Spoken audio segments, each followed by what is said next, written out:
In this one, we're going to be talking about abundance and empowerment.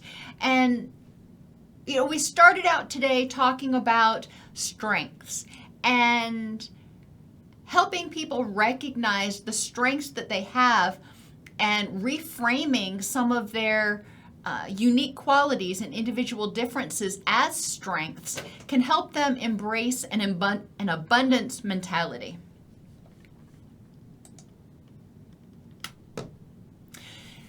In this segment, we're going to explore how an abundance mentality can build on strengths and reframe weaknesses to help people feel more empowered to create a rich and meaningful life.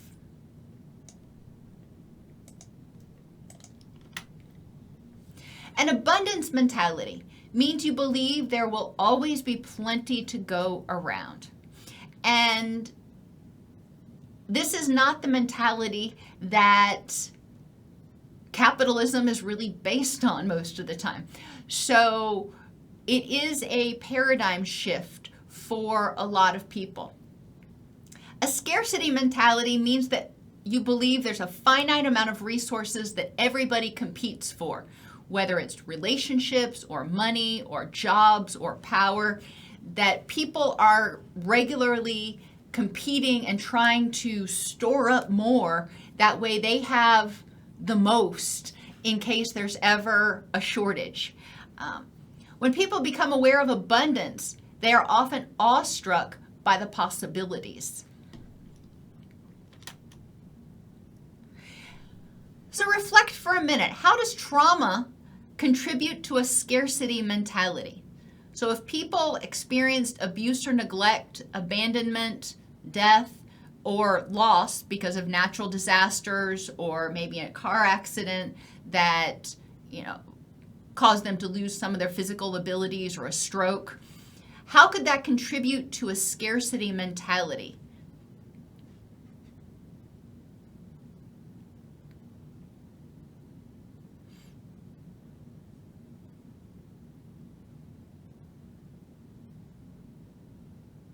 A lot of times, people who experienced abuse or neglect lived under a idea that there wasn't enough. There wasn't enough food. There wasn't enough love. There wasn't enough time. There wasn't enough fill in the blank. So they didn't get it. And that can cause them to grow up having a scarcity mentality. If you grew up in an environment where there was scarcity, abandonment or death, and this can lead people to have a scarcity mentality when it comes to relationships and time. People think that there's not enough time to do things, or that they've got to compete for things. And just general losses can keep people from feeling like they are going to be able to have what they need because, something happened and this ability or this tangible stuff or whatever all of a sudden was wiped out. A scarcity mentality contributes to emotional distress because it is a frame of reference that tells the person, you better be careful, you might not have enough. And if you're constantly worried about not having enough, about not being able to meet your needs, then it's hard to relax, and that HPA axis stays activated. They're in default mode most of the time, trying to deal with this threat of not having enough. How can an abundance mentality contribute to awe and empowerment and reduce stress physically, affectively, cognitively, environmentally, and relationally? Now, abundance mentality says there's enough to go around. There's enough food. There's enough housing. There's enough, people and relationships. And one of the things with an abundance mentality is that when you stop competing and you start cooperating, then you synergize. And 1 + 1 is actually more like 3. So when you synergize with somebody else, yes, you may be wanting the same thing. Maybe the two of you are farming the same land. And but when you work together, you both have more energy to put into farming that land, so your crop is going to be even more abundant than if you had farmed that land all by yourself. Especially if you bring in somebody who has other skills and abilities. Maybe they have a horse or an oxen or whatever you use to plow that you don't have. Or maybe they're better with balancing the fertilizer mixes and figuring out what needs to be in the soil. So you do the tilling and they do the nutrients, and you create something together. You use your strengths to create abundance. So yes, you're both working off the same plot of land, but since you work together, you got double or triple what you normally would have. So that's really what we're talking about with an abundance mentality. It's not just looking around going, there's plenty. It's looking around and saying, if I work within my environment, if I work with the people around me instead of competing against them, if I capitalize on their strengths and I let them capitalize on my strengths, then we're going to produce something that is far greater than I could have produced myself.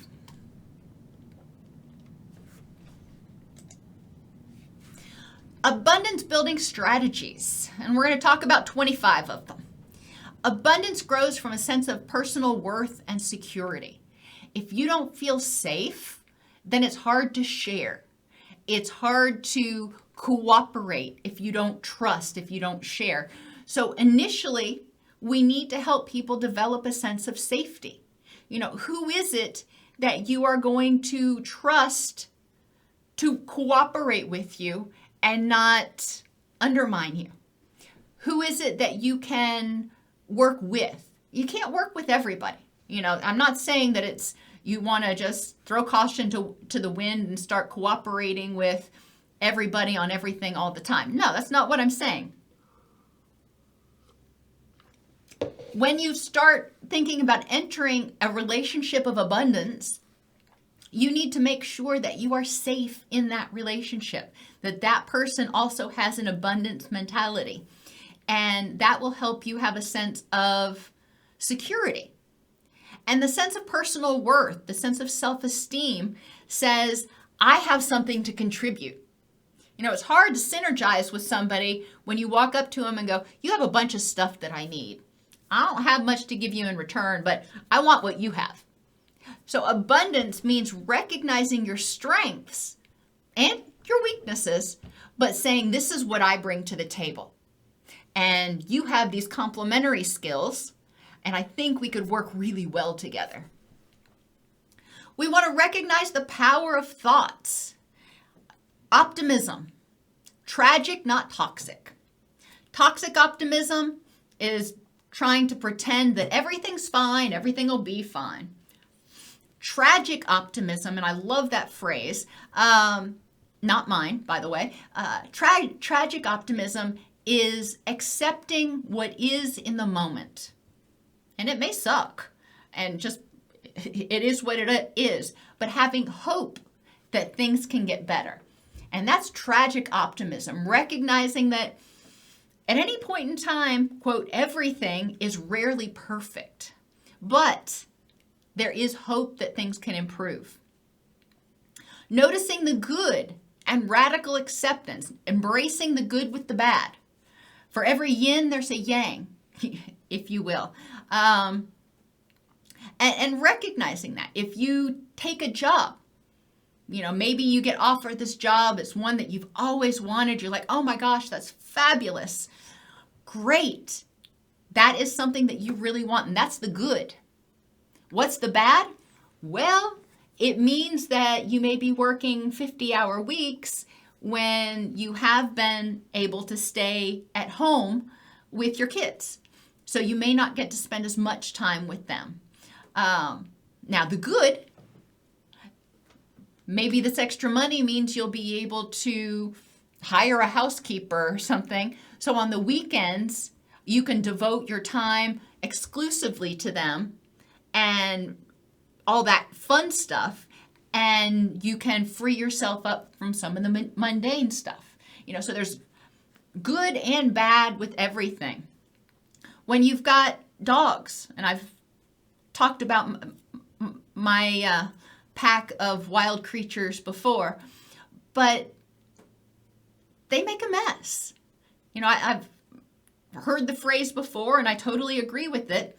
Cleaning the house with dogs when you own dogs is kind of like brushing your teeth and eating Oreos at the same time. It just seems like a futile endeavor sometimes. But I wouldn't trade their love for the world. I will put up with a little bit of dog hair and some muddy footprints because their presence adds so much to my life. So taking the good with the bad. Empowerment with a focus on what is working and what I can control. And this is one of those cognitive behavioral things.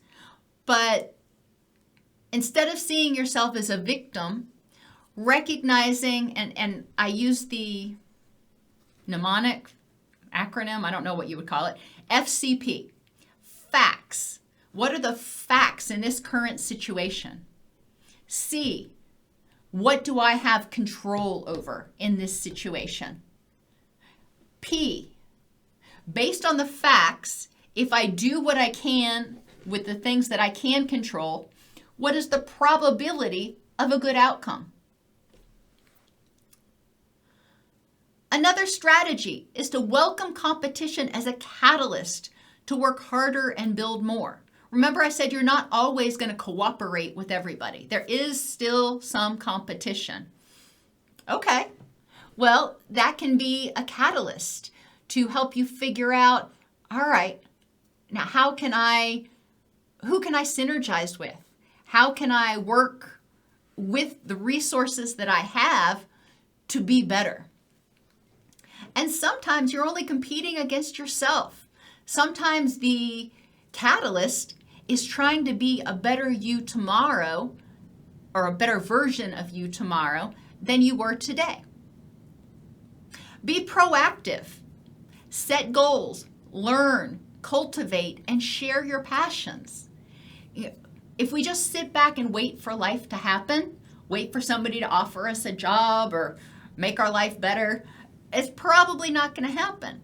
So being proactive is a strategy of abundance and strength.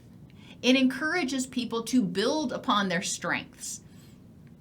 Learn, become better at what you already do. Set goals, cultivate, become the best at what you do, or one of the best. And then share those passions. Because as you share those passions, you'll find people that have similar passions, and you can synergize, or complementary passions with whom you can synergize. Develop mastery experiences through successful small goal setting. And I love this one in, well, just about everything, not just treatment. Instead of setting a goal for a month, or like, I will get an A in this class, setting a mastery experience for, I will complete my homework today. I will get a B or above on the next quiz. So people are having regular rewards for their behaviors. And little mastery experiences add up. If you do something well or do something more every day, think about meditation. A lot of people have a hard time sustaining focus for an extended period. Okay, so start out with what you can do. Let's say 2 minutes. If you can do 2 minutes, great. Next time, do 2.5 minutes, or maybe 3 minutes, but that's a pretty big jump. Once you get to where you can do 3 minutes, add another 30 seconds on. Adding 30 seconds every single day for a month means by the end of a month, you'll be able to focus for 15 minutes longer than you were able to do when you started. And most of the time, the meditation experiences, the mindfulness experiences are really only 10 to 20 minutes in length anyway. So you're almost all the way to that 20-minute mark. Compassion and happiness instead of selfishness and resentment. And this is just a mind switch, but also recognizing what selfishness and resentment mean. A lot of times they're representations of anger or anxiety. They're representations that you feel threatened in some way because somebody has something that you want, or because you're holding on to something because you're afraid that people won't help you out when you need it. So instead of being resentful and of people that are successful, being happy for them and having compassion for them and sharing instead of being selfish. That goes a long way. Think about if you're working on teams and you're willing to help out one of your colleagues. That compassion when you see they're struggling goes a long way. Gratitude and thankfulness. A lot of times, no news is good news. And it goes a long way to be grateful and thankful. It's helpful at motivating teams and anybody for that matter. When you have interactions, if you provide a summary feedback, thank you for attending this meeting today. You're making a whole lot of progress. I really appreciate your attention, whatever it is. But that goes a long way to people if you acknowledge that they are effective, that you acknowledge their impact, especially if it's a positive impact. Think about possibilities and opportunities, but think big. Does it mean, if you think big, does it mean you're going to be the president of the United States? Well, no, maybe not. But what is it that you want to do? Think big and think, what can I do? I know a lot of people who have had meager beginnings, who have thought big and created their own companies and ended up, Jeff Bezos started out from very meager beginnings, and he built things up from the ground up, and now I read somewhere that he's the world's richest man. But he didn't think small, but he thought incrementally. First, he started out, I don't know if all of you remember, when Amazon was just a book company. You could get books from Amazon. They didn't do everything that they do now. And he did that, and he got that running good. And then he said, okay, what is the next step?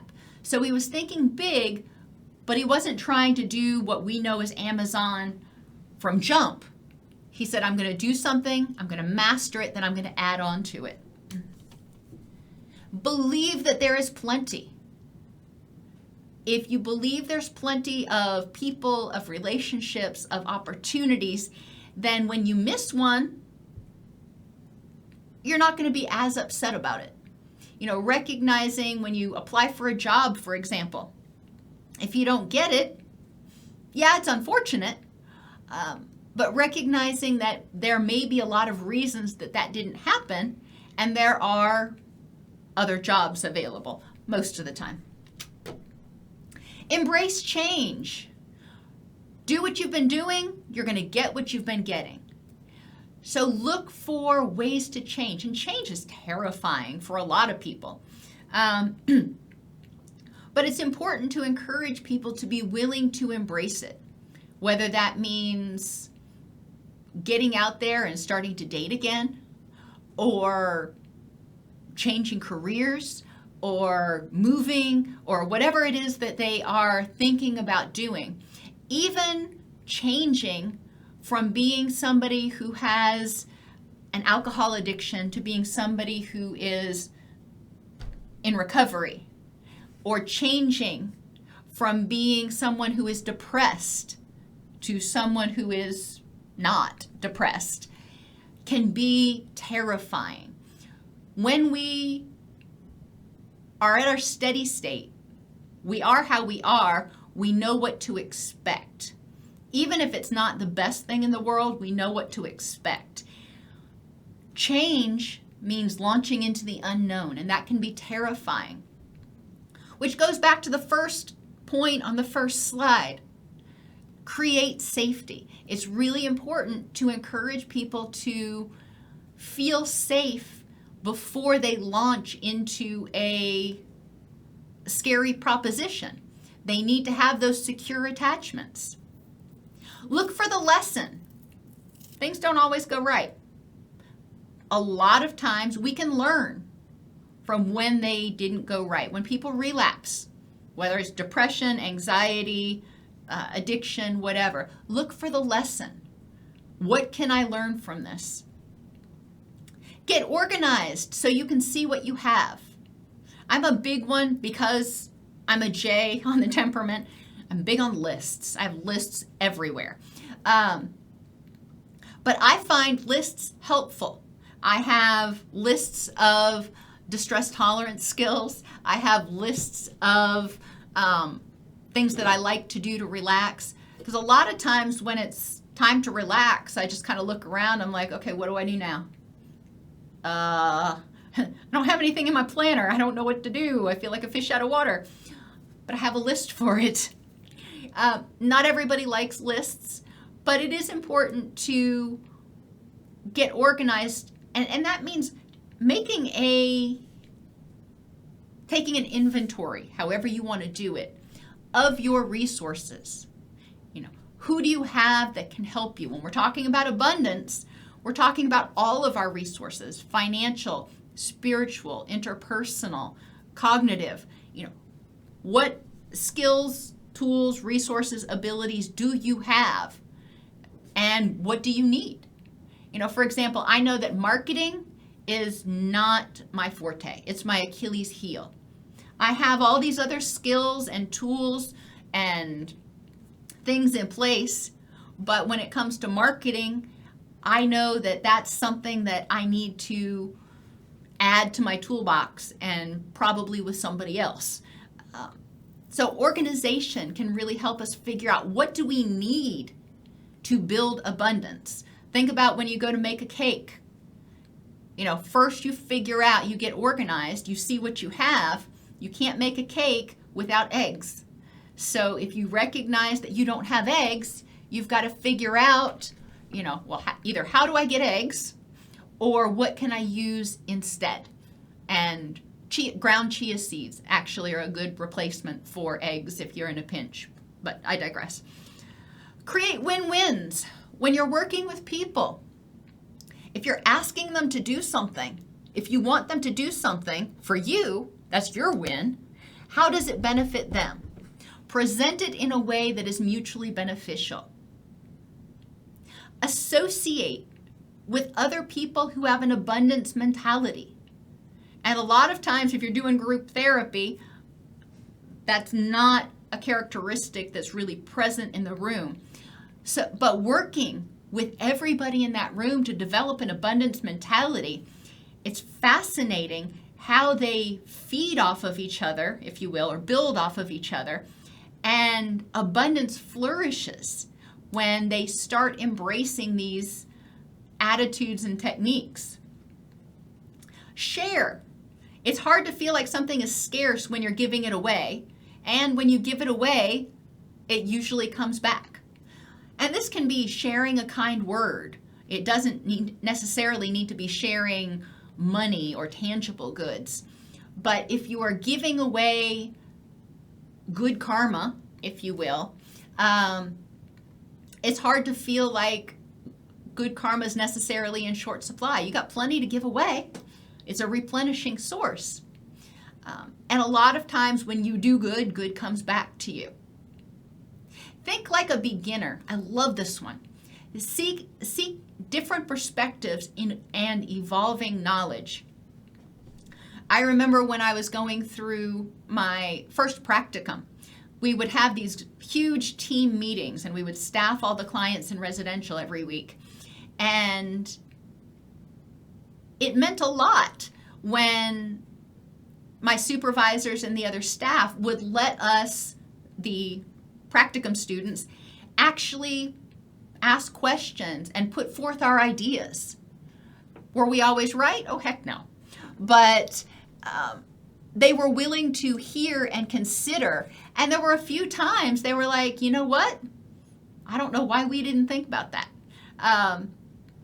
So sometimes we get caught up in doing the same old, you know, we see this diagnosis, we treat it this way, it results this way, blah, blah, blah. That is 1 foot, we're in our default mode network. When we think like a beginner, there is no default mode because there's no schema. So when we think like a beginner, we look at it and go, help me understand. Synergize, and I've said that word a lot today. It's one of my favorites. Combine your unique strengths in collaboration, not competition.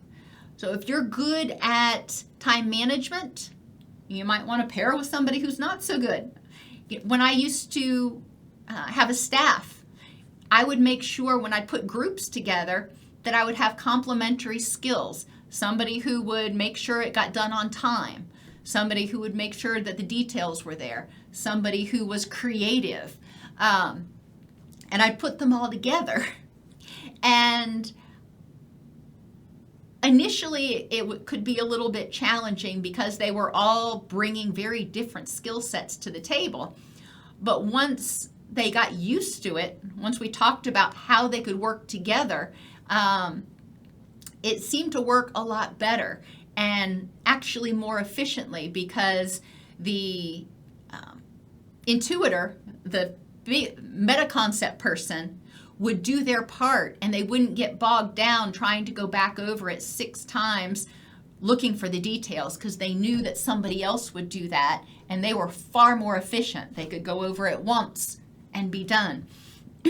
So it was really interesting to see how once people gave up that idea that they had to be able to do everything, that things started moving a lot more smoothly. Have balance in all things that are important to you. Part of building abundance means being happy. And if you are putting all of your energy, all of your time, all of your proverbial eggs into one basket, if that basket happens to fall apart, then you're going to feel out of kilter. If you have used your energy and this is a concept of hardiness, commitment, control, and challenge. If you have identified all of the things in your life that you're committed to, and you have been regularly dedicating energy to nurturing all of those things that are important to you in balance, then when one goes haywire, yes, it's unpleasant. It's very distressful. However, you also recognize that your entire world has not just crumbled. Meditate, reflect, and use guided imagery each day to prime yourself. And this is that cognitive rehearsal we were talking about. See yourself in the morning. See yourself successfully moving through the day. Before, I know some of my supervisees have taken to doing this, before they go into session with a client, they take a minute and they just get their thoughts together and they see themselves having a successful session, whatever that looks like to them.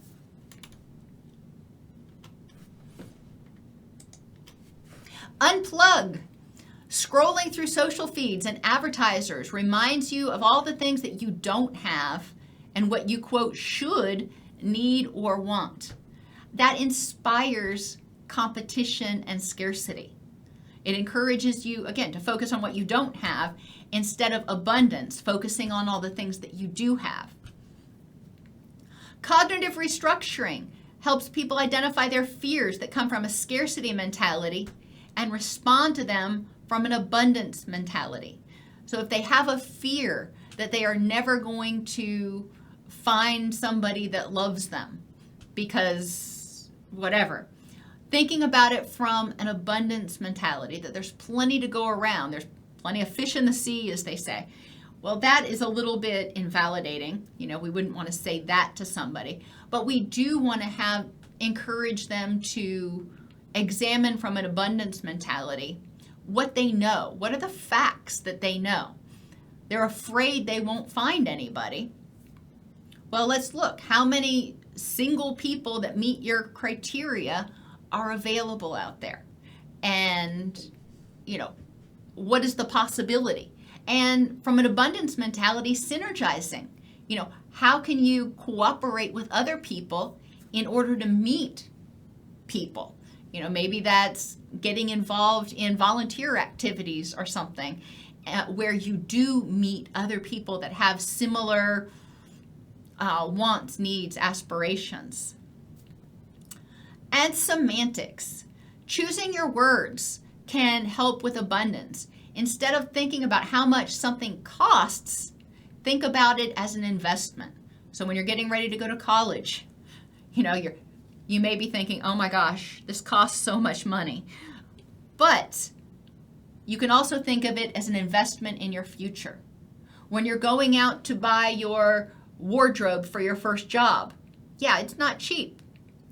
But that cost is an investment in your future because it allows you to be able to go to work and, you know, present the attitude that you want. Failure becomes a learning opportunity. Now, that sounds trite if you just put it out there. Well, you failed, what can you learn from it? It's important to allow people, validate their feelings of grief when they fail, and allow them to process that grief. Not try to take it away from them or invalidate it. You know, allow them to do that. But then when they're ready, recognize that failure may present an opportunity for them to learn.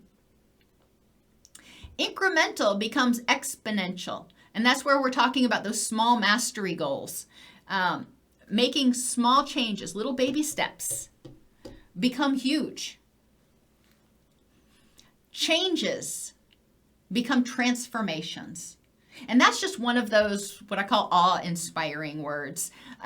Instead of looking at it as a change in things, and I don't like change, my temperament, but transforming reminds me of butterflies. For some reason, that feels a little bit less scary than changing. I know, it's just semantics. But when we're asking somebody in therapy, where they want to become happy, instead of asking them to change themselves, if we ask them or encourage them to transform into this person that they want to be, it has a different connotation to it. Problems become opportunities. People become synergizers. Instead of seeing them as competition or just in the way, we see them as resources. They become synergizers. How can this person help me, and how can I help them? You know, synergy is a two-way street. So recognizing, and that's where that self-worth comes in, recognizing what you can bring and offer to others. People's status they have becomes the contribution they can make. So if they have this high status, like they're a vice president or a CEO of an organization, well, that's great. Good for them. Now, instead of seeing themselves as just status, envisioning themselves as being in a position to make a greater contribution because they do have more power. So they're able to give back. They are in a position where they can bring more energy to the synergy. And management becomes leadership. If you're on LinkedIn, you see memes about this all the time. But it is important to recognize the difference between managing, which is often thought of as pushing people around, and leading, which is inspiring people to want to do something. The same thing in therapy. We could manage people's treatment and basically kind of move them around like pieces on a chessboard, or we can lead them into the recovery process, encouraging them, modeling for them what we want them to do, motivating them, providing scaffolding, cognitive scaffolding, as they move through the process. An activity that some people can do, not everybody likes to journal, but if they do, an abundance mindfulness sheet can be helpful. In the morning, visualize your big goals. What am I going to do today? What impact am I going to have today? What are the steps I'm taking today to move toward my goals? And with whom can I synergize to exceed expectations? So thinking about how can I do this in a smarter, more efficient way so I can not only meet my expectations, but exceed them.